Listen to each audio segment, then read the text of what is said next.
Hi student, कैसे हैं आप। My name is Vidyasagar Srivastava.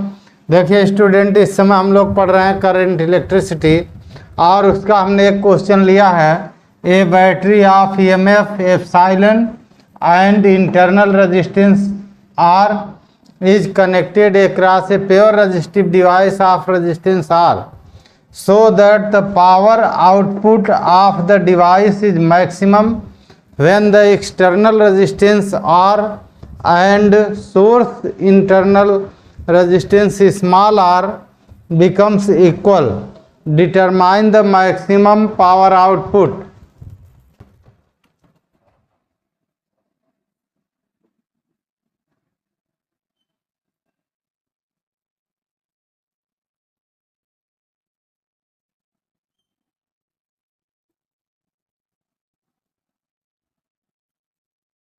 देखो स्टूडेंट, ये हमारी बैटरी है, इसका ईएमएफ एप्सिलॉन है और ये बैटरी का इंटरनल रेजिस्टेंस है, ये आउटपुट का रेजिस्टेंस है, ठीक, एक्सटर्नल रेजिस्टेंस।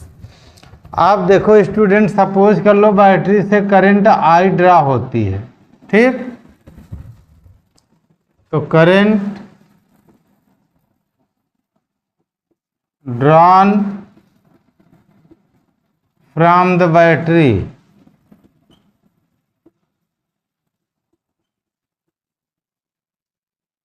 ठीक। बैटरी से जो करंट ड्रॉन होगी वो I is equal to epsilon not upon total resistance R plus R होगी, ठीक। यही करंट इसमें आ रही है, इस वाले में, इसमें करंट ही आ रही है जो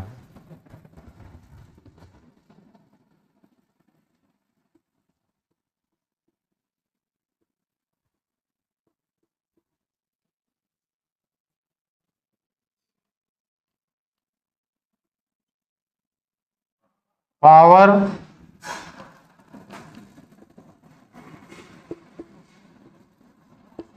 आउटपुट, ठीक। तो जो आउटपुट पावर होगी वो होगी P इज इक्वल टू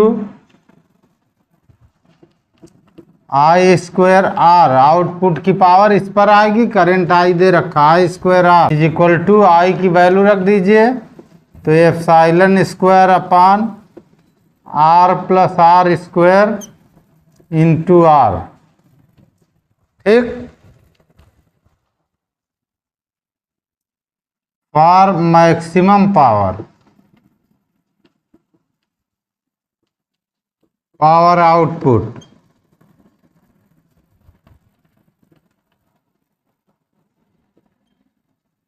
ठीक। पावर आउटपुट मैक्सिमम होने के लिए for maximum power output dP upon dR ये होना चाहिए 0, यानी इस पावर का डिफ्रेंशिएट करिए रिस्पेक्ट टू R, वो आना चाहिए 0।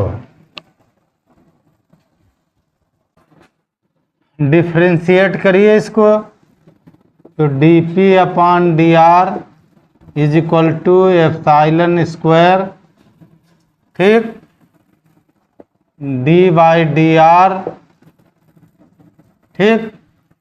और ये r ऊपर कर लीजिए, आई इंटू इसको भी ऊपर कर लीजिए, r plus R to the power -2। अब इन दोनों में मल्टीप्लाई का रूल अप्लाई करिए। डिफरेंशिएशन का जो मल्टीप्लाई का रूल होता है वो होता है first function differentiation of second function plus second function differentiation of first function is equal to epsilon square first function R, ठीक। और इसका डिफरेंशिएशन करिए, जो पावर है वो मल्टीप्लाई में लगाइए, -2 पावर 1 यूनिट डिक्रीज करिए, ये हो गया R plus R power -3 plus,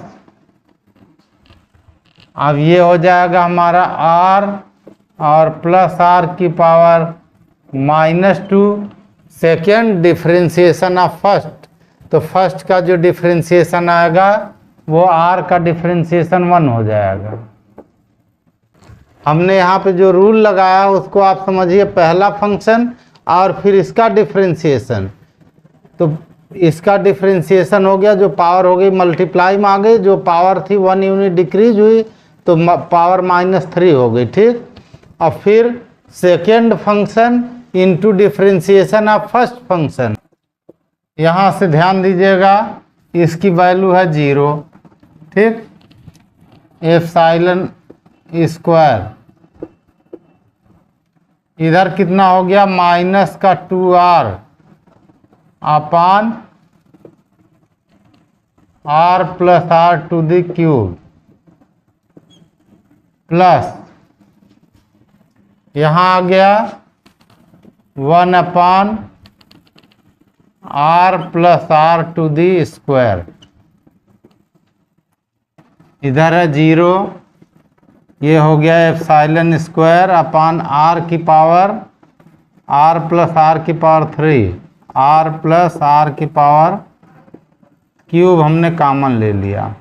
यहाँ बचा -2r, यहाँ पे प्लस हो गया, तो जब हमने क्यूब कॉमन ले लिया तो ऊपर आ जाएगा r + r, ठीक। ये पूरा इधर 0 कर दो, 0 इधर हो गया -2r + r, तो ये हो गया माइनस का r अब प्लस स्मॉल r = हो गया 0। इसको इधर कर लो r को, तो r = स्मॉल r हो गया, या स्मॉल r = कैपिटल R हो गया, ठीक। अब maximum power output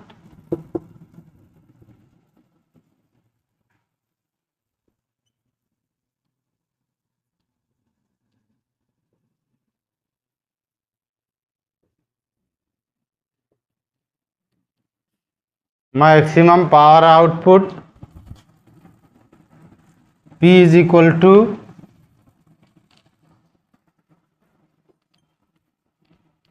epsilon square upon, ये P मैक्सिमम हो गया, अपान R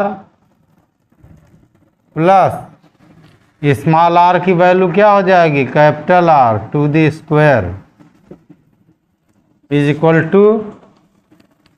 एप्सिलॉन स्क्वायर R, ये r + r मिलके 2r हो गया, इसका स्क्वायर हो गया 4r² हो गया, ठीक। यानी P मैक्सिमम आ गया एप्सिलॉन स्क्वायर, एक r से r पावर से r कट गया, 4r हुआ। ये आंसर हो गया। ओके स्टूडेंट, आप हमारा चैनल देखते रहिए, लाइक और सब्सक्राइब करते रहिए और अपना ज्ञान बढ़ाते रहिए। Good day students.